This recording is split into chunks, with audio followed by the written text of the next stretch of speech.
Welcome back. You realize that we haven't read the whole text yet. We have made some selections, so it is a must that you go back and read the whole short story. Okay? If you find any difficulty while reading, you can use the audio book and follow with your eyes. It will help you a lot to understand the sequence of the events, to understand the characters well, and to analyze that story. Okay? Now, we have stopped at analyzing the character again. You know that we need to speed up our pace, so let's move forward. Right. The next day of practice, Mrs. Koo was very understanding. Practice was so much fun, I forgot all about Nurzan, and Shannon and I were very excited because Mrs. Koo said we were going to get new team leotards. After practice, we were waiting for the activity bus, talking about the kind of leotards we wanted, when two guys from the wrestling team joined us. One was David Piker, and the other, who Shannon talked about all the time. Oh, she always said that he was so cute, and that he was awesome, and incredible, and things like that. She was often laughing and talking to him after our practice, and I think she really liked him. And today, he was with Daniel Klein. Hey Maya, how was practice? Hi, I smiled at Daniel, but then I glanced away, pretending to look for the bus because talking to guys outside class always made me feel embarrassed and shy. The guys came right up to us. David smiled at Shannon. Wrestling practice was great. We worked on our takedowns and escapes, and then lifted weights. How was your practice? Fun. We spent most of it on the beam. I'm still pumped from weight training. David grinned around and picked up a metal trash can by the gym door. He paraded around with that can, then set it down with a bang right next to Shannon. Everyone was laughing. Then David bent his knees and bounced up and down on his heels and said, Check this out, Daniel. Am I strong or what? The next thing we knew, David had one arm under Shannon's knee and one arm under her back and scooped her up. Shannon squealed and laughed, and I was laughing watching them. When all of a sudden, Daniel scooped me up too. Sure, I followed as he lifted me up. I grabbed him around his neck to hang on, and my head was squished against his shoulder. He strutted around in a circle before he let me down. I could feel that my face was the color of worsted, and I flamed with excitement and embarrassment, and couldn't stop laughing from both joy and nervousness. Yes, typical teenager. She's interested in clothes, the new clothes that she is getting for the gymnastic team, and she is also interested in unfortunately boys. Maya enjoys sports and is interested in clothes, yes, and in boys like many middle school girls. Her excitement about gymnastics practice and the new team later allows her to forget her trouble for a while. Okay, she's a typical teenager. Now, yet she seems a bit more shy. She said that she cannot speak to boys after practice. She gets embarrassed. That's normal. Or uncomfortable around boys than most middle school girls. Unlike Shannon, when Shannon kept speaking about guys. Okay? And she was totally embarrassed and nervous when Daniel left her up like her friend. Now, let's move forward. We're going to analyze the language again, the figurative language, the use of simile. Okay? Identify the comparisons that show Maya's view of the situation after her father arrived. Dun dun dun. Now, it thickens, yes? Yes. And what is the effect of the author's comparison? We remember again, a simile is a comparison by using the word like or as.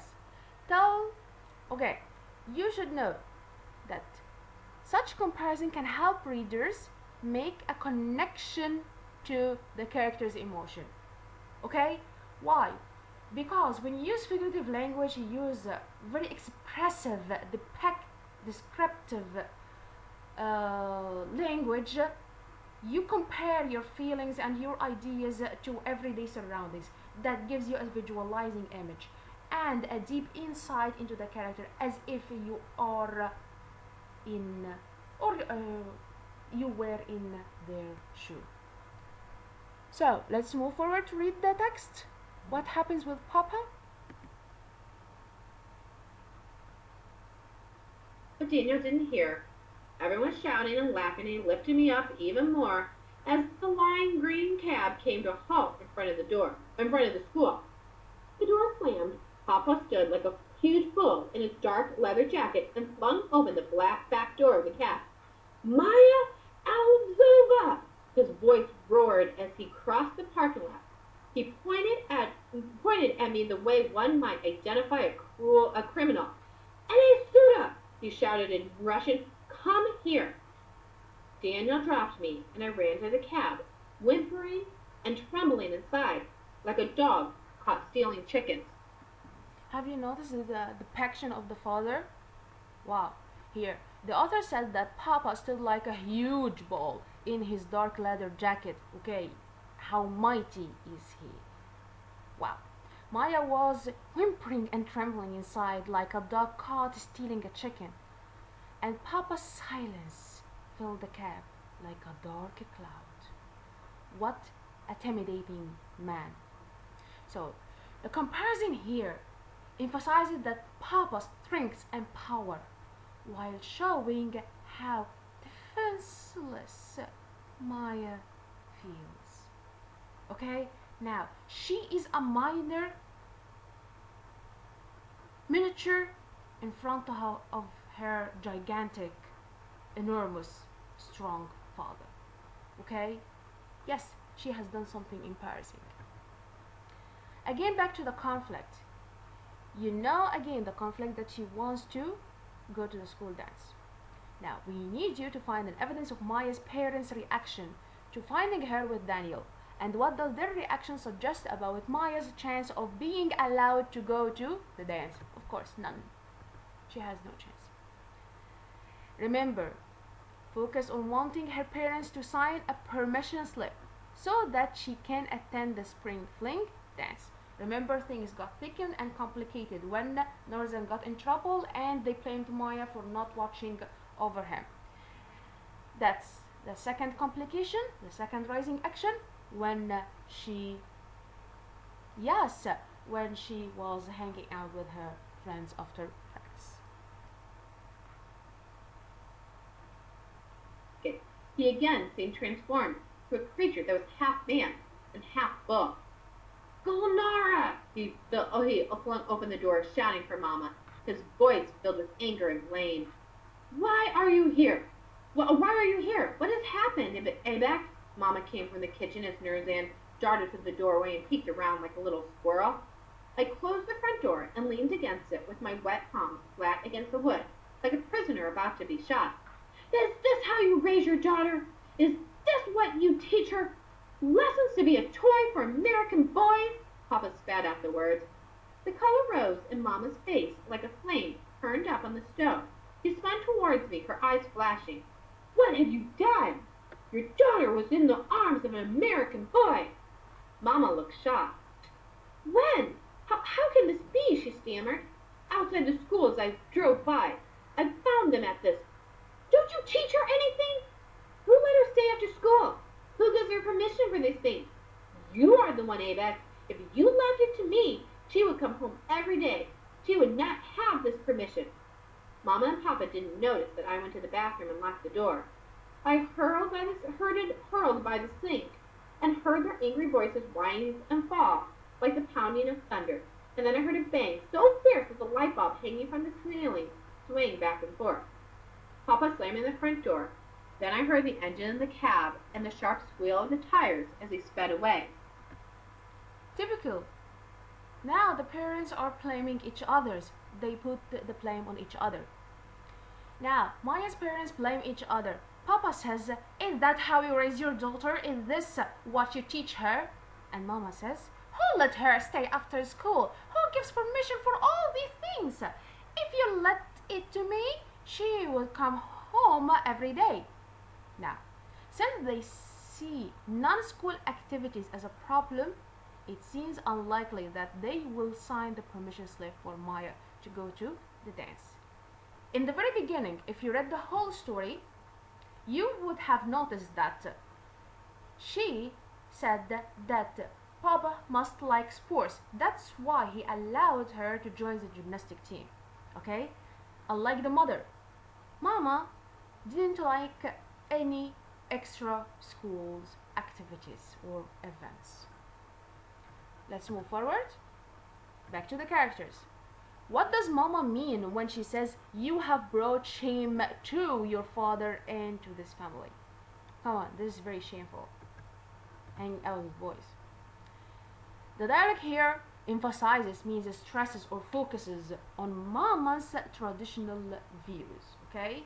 And it's very important. Before you read the next part, I need you to realize something, the difference in culture, okay? And we need to stick to our tradition, no matter where you are. Burned up so hard I thought it was going to rip off. I'm coming, my voice caught in my throat. I felt dizzy as I unlocked the door and held my stomach, afraid I would be sick. You have brought shame to your father and to this family, Mama glared at me. Mama, it was just kids joking. Guys on the wrestling team pretending some of us were weights. I don't know this weight. It was nothing, Mama. Don't tell me nothing when your father saw you, she screamed. Now, Mama's comment suggests it is embarrassing to her parents for Maya to interact with a boy, ignoring all her traditions and following the American stream blindly. Focus on Norzan. What does Norzan do? And what does it reveal about him? Remember, he is a good brother. Now, here the author presents a character's thoughts, speech, and actions to help us to understand or learn what the character is like. Okay? Let's move forward. And had to stay home. Mama still spoke to him. But as I was getting dressed in my room, I heard Nurzan try to talk to her. I put my ear to the door to listen. It's different here, Mama. I'm sure Maya and those boys were playing, joking like a game. Quiet, boy. You know nothing of these things. I was shocked. Mama hardly ever says a harsh word to her precious boy. Then I heard her rush by. Then bam, the door slammed. The kashma that hung by the door trembled with force. We brought our kashma when we came. So, Norzan is attempting to ease things for Maya and to help his mother understand that Maya's actions have a different meaning in America than they would have at home. Now, Norzan's intervention reveals that he cares about his family and feels a bond with Maya because they both are having trouble adjusting to their new home. Okay? Remember this, they are immigrants. They were brought up and their nationality, they are Kazakhs, yet they are living now in America. Two different countries with two different traditions. Okay? They are trying to fit in. Imagine moving to a new class. How about new country? Now, let's focus on the language. Comparison again the author uses to describe the family situation. And what does the comparison suggest about what life is like for recent immigrants to the United States? Again, the comparison to describe how Maya's family gets past the crisis brought on by her encounter with Daniel. Okay? How the family move on.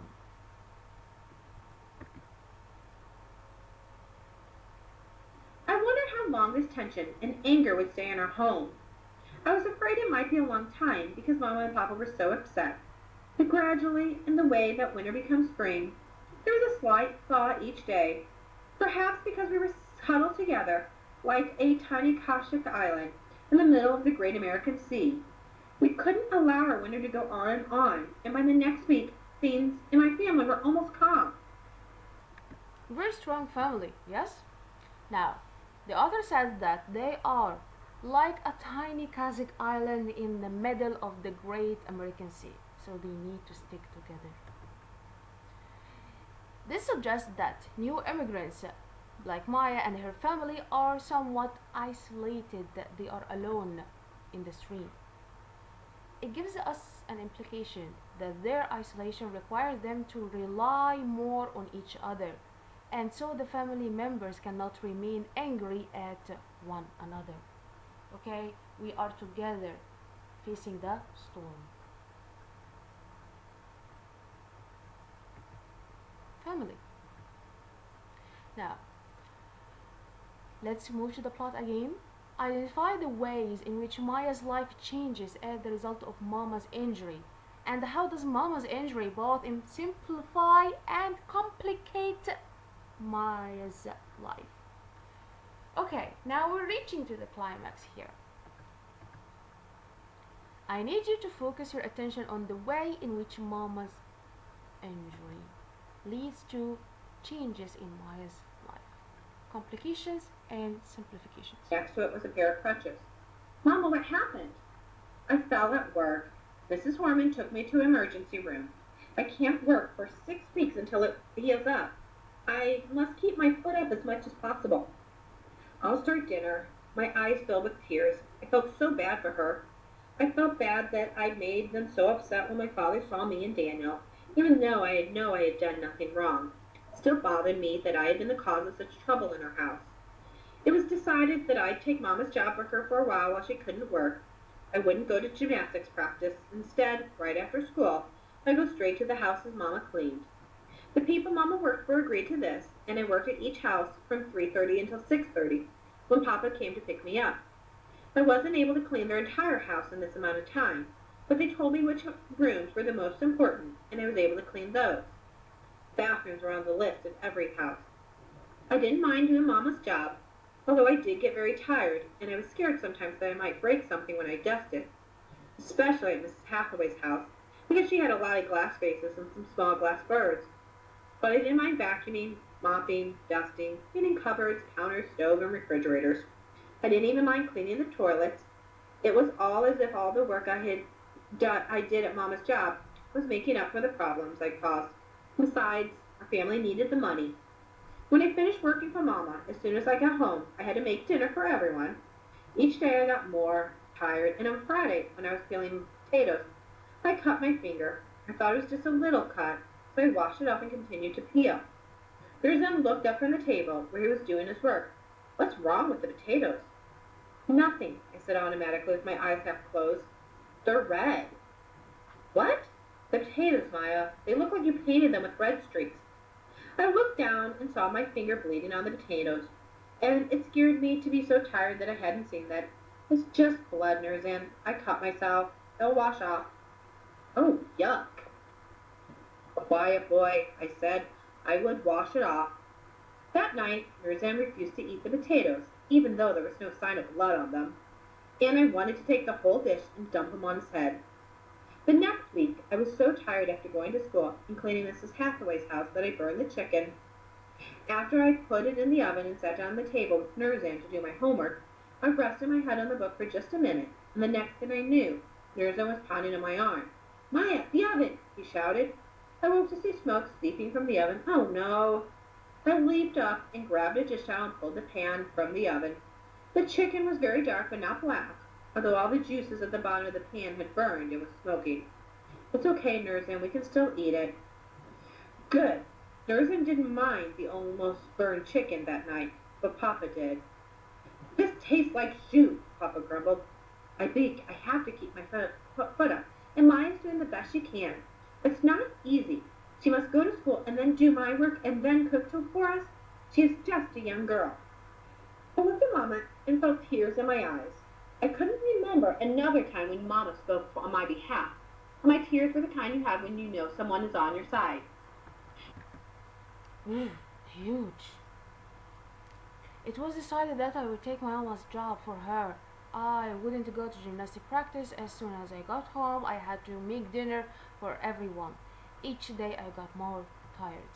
Now, while Maya is too busy to do the one thing she enjoys, gymnastics, Maya showed up as a reliable person. It means that you can depend on her.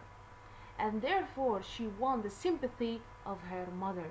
That's why her mother spoke on her behalf and stood by her side. Now, let's move again to the characters. Identify what Mama says and Maya's reaction to it, and what is the impact of Mama's statements on Maya. Now, the dialogue reveals a lot about the relationship. Mama says, Maya is doing the best she can. It's not easy. She is just a young girl. Maya is both shocked and grateful because she has never spoke for her. She has never been to her side. Let's move to the plot again. Maya's reaction to Nurzen's suggestion that he can convince Papa to sign permission slip, and how does Nurzen's plan provoke a decision that pleases everyone. Okay, now here the climax of the story is the point of great tension when the conflict begins to be resolved. Recall all the complications that have prevented Maya from the spring fling. Remember again, Roseanne's 5, caught hanging out with Daniel. 3, Mama's injury and handling the responsibility of her work and house chores. Okay, let's move to Roseanne. Never change his thinking because of you. I'll try anyway. When he comes home tonight, I will speak to him myself. I have a plan. I could only smile a sad smile at the idea of little Nurzan trying to change the mind of Papa, who is a man like a boulder. After dinner, I went to my room to study, leaving Nurzan to talk with Mama and Papa. I was afraid to really hope that any good things come from Nurzan's plan. To hope and then be disappointed seemed to be worse. It was better not to hope and to live my dreams through Shannon. I could at least hear every little detail of her experience at the dance and be happy for her, giving up the idea that I'd ever be the one who goes to dances too. But I comforted myself thinking about the dream in my life that really had come true, the gymnastics team. I still had that, and I was warming my heart with thoughts of team when Nurzan burst into the room. Maya, you can go! Nurzan jumped up and down like a little monkey, and I stared with him with disbelief. Don't joke with me about such a thing, boy, I snapped. No, it's true, look! He waved his permission slip in front of my face. I stared at the slip, still in disbelief. Ibik Alzova, Papa's name, and Papa's writing. It was true.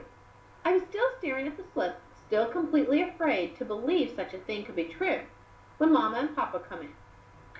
We give you permission for this, Maya, because Nurzan will go too, Mama said. He will not leave your side, Papa announced in a serious tone. He's your capazonzi. Chaperone? I said the word in English. I knew this word because the parents who help the teachers supervise the kids' school activities are called that. But I hadn't heard of a little boy being called a chaperone. Okay, first of all, remember Maya's reaction to Nurzan's suggestion. She laughed in a sad smile and she couldn't believe yet she's still hopeful.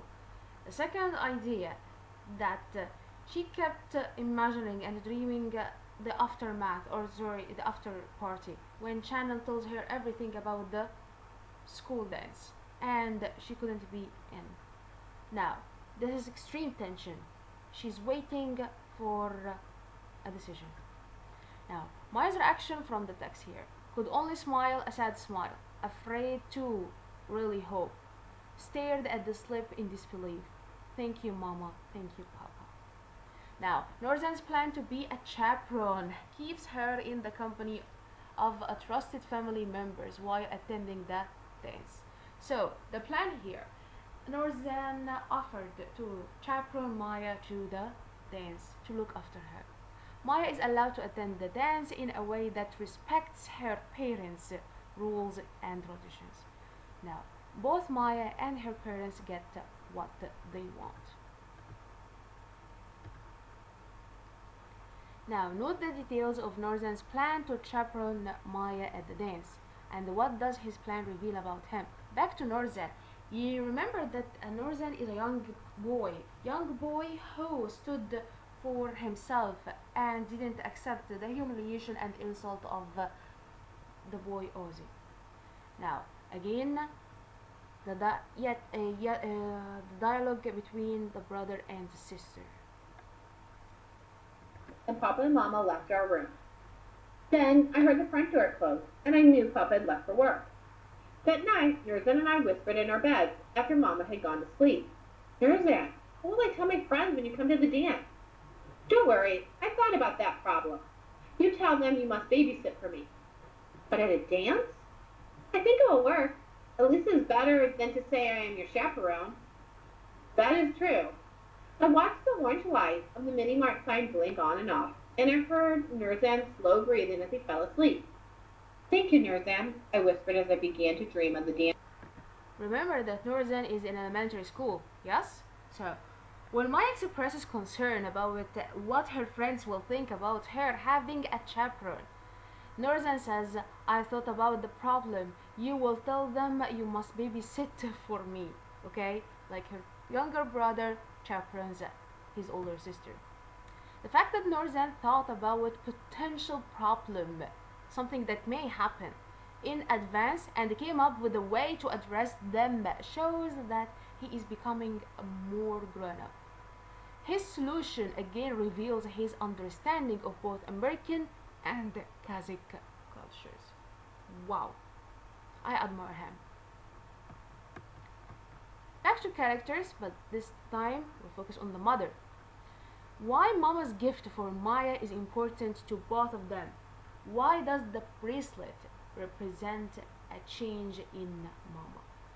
Okay, this is called symbolism. It means use, like for example, the color blue, the blue emoji face represents sadness. The green emoji face represents sickness. The yellow emoji face represents happiness. Okay, so symbols here. Don't worry, everything is going to be in detailed in class. So the dialogue also marks the change in Mamas. Okay, let's move to the bracelet. In front of me. Open, she pointed to the package. I looked up at her, my face full of surprise. Open. Carefully I unfolded the tissue paper and let out a gasp when I saw a small gold bracelet lying on the folds of the thin paper. You wear this to the dance. Mama patted my shoulder. Oh, Mama. I wanted to hug her like we hug on the gymnastics team, but I was too shy. We don't hug in our family. I forget sometimes when there is so much work that you were just a young girl. This bracelet my mother gave me when I was 16. Girls and boys dance younger here, Maya, so you wear this now. Thank you, Mama. I will be careful with it. I know. You're a good girl. The Nurzan will be right there right there, always by your side. Yes, Mama, Nurzan nodded. Mama received the bracelet from her mother when she was 16. In giving the bracelet to Maya to wear at the dance, Mama now acknowledging it means that she is realizing, she understands that girls and boys dance younger in America. Now, here the story events have helped her begin to understand the differences between Kazakh and American culture. You realize that at the end of the reading of the text that the family is too busy working and supporting. They are surviving. Let's move this to the following action, by the way. Now, compare Maya's experience at the dance to Nurzan's, and how does Nurzan fulfill his role as a chaperone while still allowing Maya to enjoy the dance. The following action of the story, the effects of the climax become clear. In this part of the plot, Maya is attending the dance that she has dreamed about. And waved to us while I joined Leslie Sutak and her sister Tina and Faith Reeves from the gymnastics team. The gym got more and more crowded, and everywhere you looked, there were flocks of boys and flocks of girls, but no boys and girls together, as if they were birds and they only stayed with their own kind. Then a few ninth grade guys and girls danced together. They were very cool, and everyone watched them, except some sixth grade boys who were pushing each other around an empty garbage can. Shannon and I were laughing at those silly boys when Daniel and David came up to us. I was so happy to see Daniel, even though I was embarrassed about my face, which I knew was once again the deepest red, like forceps. But the next thing I knew, Daniel asked me to dance, and Shannon was dancing with David. Daniel held my hand and put his arm around my waist, and I put my hand on his shoulder, just the way Shannon and I had practiced so many times. It was a slow dance, and Mama's braces gleamed on my wrist as I lay on Daniel's shoulder. My little brother's here. I had to babysit. Want to check on him? Daniel asked. Sure. We danced over near Nurzan, who sat in a chair like a tiny mouse in the corner, and I introduced him to Daniel. Are you doing okay? I asked Nurzan. Yes, it's a little boring though. I'm sorry you have to be here. It's not that bad. The boys in the garbage can are fun to watch, and I enjoy doing that if I came to this dance. Then we danced away and danced even more slowly, and Daniel moved a little closer to me. Now, Norzan watches Maya from a corner of the room, but chooses to go to the bathroom each time Maya dances. Now, he does what he promised his parents he would do, but he doesn't prevent Maya from having a good time or even try to embarrass her.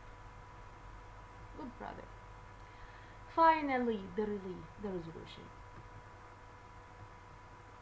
Note Maya's thoughts about the dance. Why does Maya think that the bracelet represents a change in her family? The resolution of the story, remember, shows how its problem and or conflict is solved. Maya's desire to attend the dance ultimately helped her whole family make adjustments to their new lives in America. This is the end, the resolution, the relief. After she left, Norzan fell asleep right away like he usually does, but I lay awake for a while and I looked over at Norzan and was struck by how much things had changed. I looked at the table by my bed and saw the gold bracelet shining in the blinking light of the Minimar sign, and I imagined Mama wearing it when she was 16, and I treasured what she had said as much as the bracelet. Girls and boys dance younger here. Maya, so you wear this now. And I thought of Daniel, who I think is quite special boy with a good heart. How wonderful, thinking of him made me smile inside. Then I closed my eyes, hoping very much that Norzan would like to chaperone at the next dance. So I guess that the main conflict here wasn't going to spring dance. However, it was adjusting in new culture. Maya is struck by how much things had changed. She now owns a bracelet that her mother once wore. It indicates or symbolizes a willingness in Maya's mother to be more mindful of the differences between their traditional culture and the modern American Maya will grow up in. The bracelet is a step toward more flexibility and understanding between Maya and her parents. It's also a way for Maya to carry her mother's traditions with her. Now, they're getting the best of both worlds. Now, I need you, it's time for a formative assessment. Okay, get ready. Everyone wakes up. Shall we start? Now, which statement best describes the main conflict in the story? 1. A. Is it Maya's brother is being bullied at school? No, that's not the main problem. That's one of the rising actions. Maya needs permission to go to the school dance? Yes. She worked hard for it. Number 2. Maya is upset when she is called to the office because she knows that her brother has been fighting? No, she realized that later. She is worried about missing gymnastics? No. She thinks that it will be difficult to reach her father? No. Because she thinks that she is in trouble? Yes. She said that Mr. Walsh only come for students who are in trouble. Number 3. Why does Maya give an incorrect translation of what the principal says about Norzan's fight? Because she wants to keep her father from becoming angry? Yes. She said that her brother, she and her brother were scared to death of their father. One reason Maya's parents have stricter rules than her friends' parents is that her parents, remember Shannon's parents, they speak perfect English and they are totally 100% Americans. Having to work long hours at their jobs? No. Expect her to do well in school? No. Are from a country with different costume? No. Yes. They are Kazakh. They have different traditions and they don't realize those differences. Number 5, Northern helps to resolve the story's conflict by, you know it, we have just finished it. Yes, offering to be Maya's chaperone.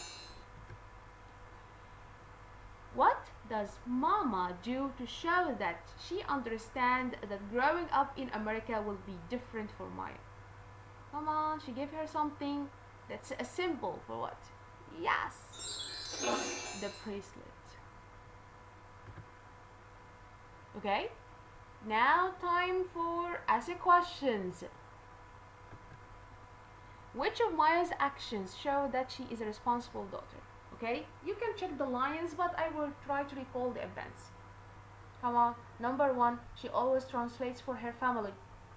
Number 2, she looks after her brother. Number 3, she hold her mother job and she gave up her gymnastic training and she took over the house chores. Wow, she's a responsible daughter. Okay, when she agrees to locate her father and translate for him after Northern is suspended in a fight, that's number 1. She also cooks meals and does her mother job after Mama is injured. Very simple, right? Recalling the events. What are 2 events that show that Northern is willing to stand up for what he thinks is right? Okay, you can pause the video and go back to check the text, but I remember Northern has 2 major situations here.